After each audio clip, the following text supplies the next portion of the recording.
Hey guys, I just wanted to show you guys a comparison between the iPhone 5S all the way down to the 2G. Now I have done a video like this last year with the release of the original iPhone 5 and I really like this, so here we go.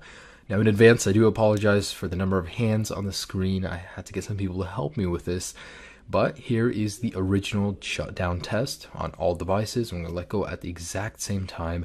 So there it goes. Surprisingly, the 3GS was first, followed by the 3G, then the 4, and then the 2G. There's something about iOS 6 and lower that actually makes the shutdown time a lot faster than iOS 7.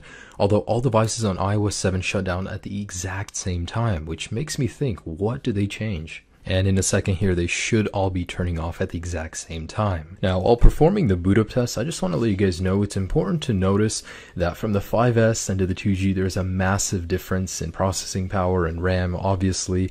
Also, the software is different, so that could majorly affect this. Now, I wasn't too surprised because the 5S, of course, came in first, followed by the 5 and 5C. What came next was actually pretty surprising. And just to let you guys know, all of these devices are freshly restored, non-jailbroken, completely stock. So the 5C and 5 was followed by the 4S, and surprisingly the 2G came before the iPhone 4, then the 3GS, then the iPhone 4, and then the iPhone 3G at long last. That was actually really surprising for me to see because these are all running the latest firmwares, and the 2G is obviously not as powerful as the 4.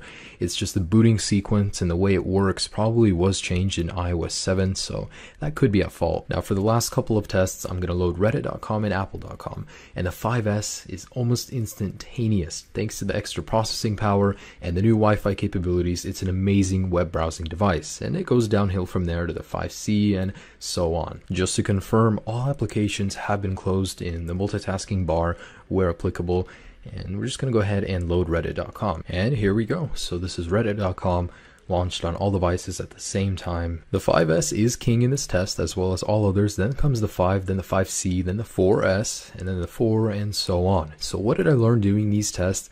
I learned that the amount of processing power is greater, of course, as the generation goes on, but it's marginally less noticeable the higher you go. So if you have a 5, I wouldn't really recommend upgrading to a 5S just based on the fact that you want an extra little bit of power because it has an amazing amount of power as it is. If you're always upgrading to the latest and greatest just based on that little spike in power, this video I just showed you guys that it isn't even that noticeable in your day-to-day use. So these videos I always enjoy making, guys. I really hope you guys liked it as well. Have a great day, guys. Peace.